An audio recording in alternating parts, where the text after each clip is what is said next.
Hi everyone, welcome back.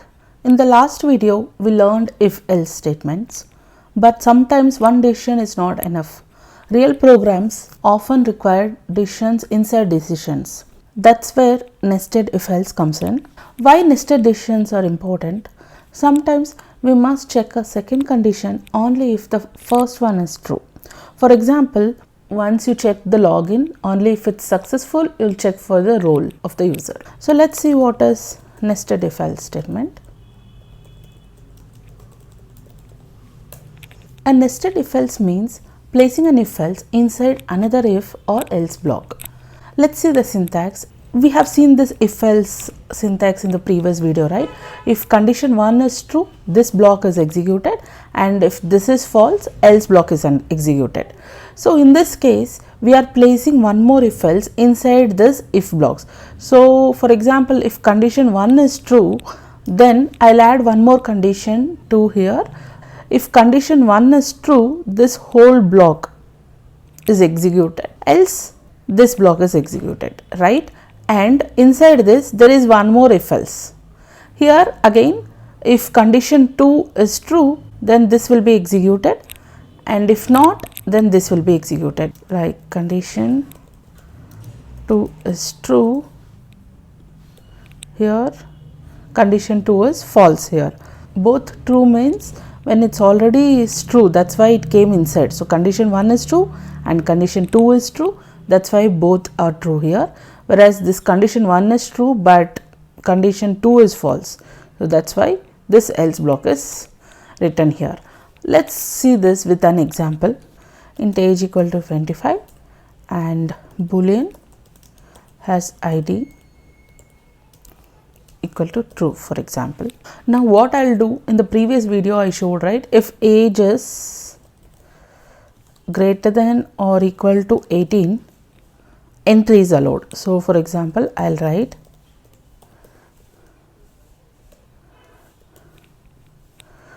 they are eligible, okay, and if not, we can say they are underage, okay.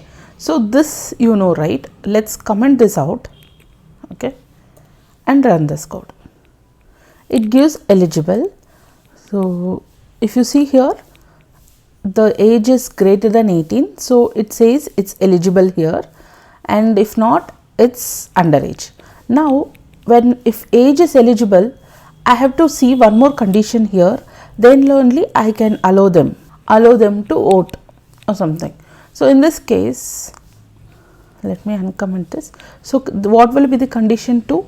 If they have ID, this is has ID. So let's check if they have ID here, then I'll say entry is allowed.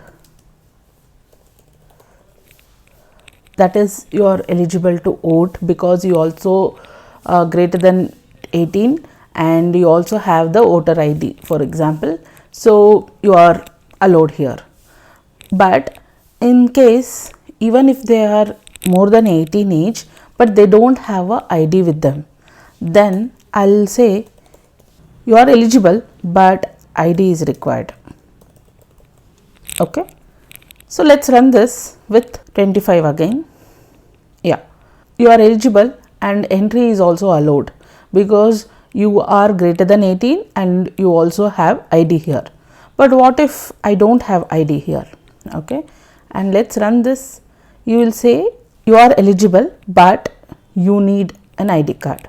When it's less than 18 and run this, all this is not printed, it goes to the else block, which is underage, okay. This is called the nested if.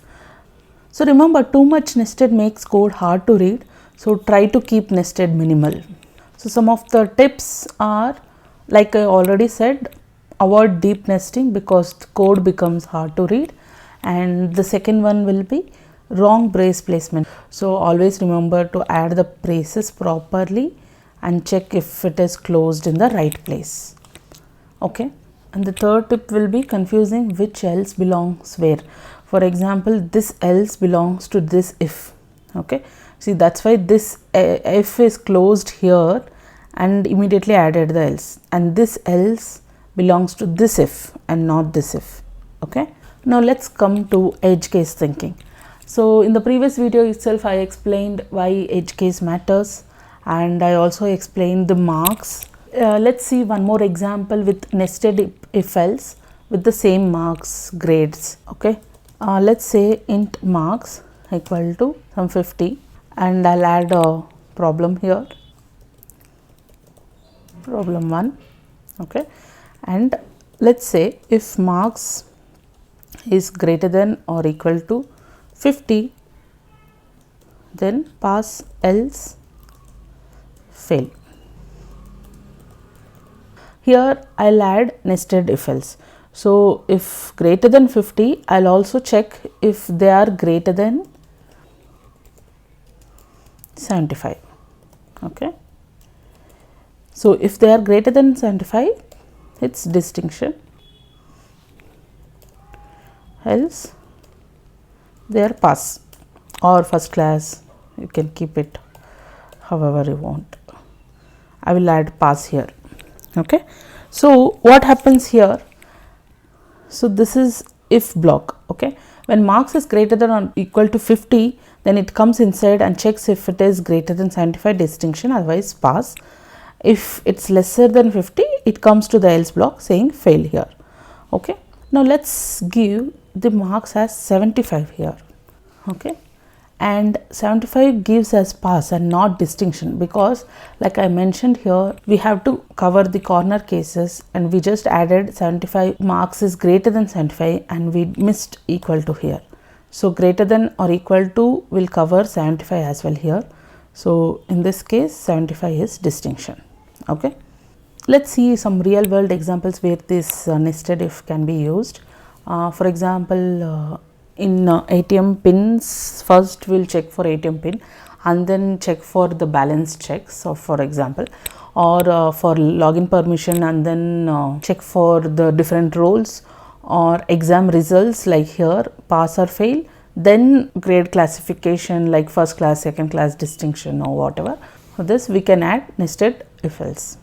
Remember, if nesting becomes too deep, sometimes logical operators or switch statements are better. Switch statements I'll explain in the next video, and logical operators I can explain now. How can we avoid deep nesting using logical operators? So let's take the same example here. Let's comment this out and I'll paste it here, and let's use this code and make it simpler using logical operators. Let's see how we can do this. So instead of adding two if conditions, we can use and, right? So this is allowed when age is 18 and has ID. So I can simply use and operator here and has ID, and remove this entire if here. If both is true, condition 1 and condition 2 both are true here. Okay, and that's when we use logical operator.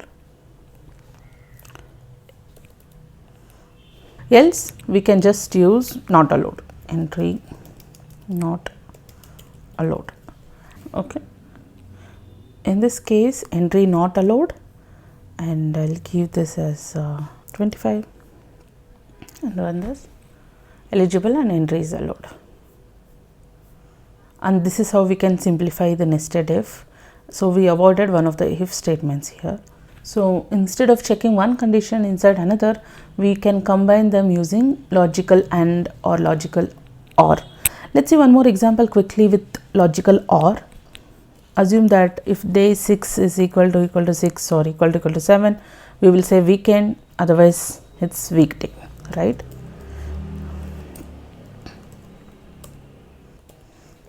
Right, here in both cases it's weekend only, it's the same result for both. So we should use or here and remove one of the if else statement. Okay, weekend,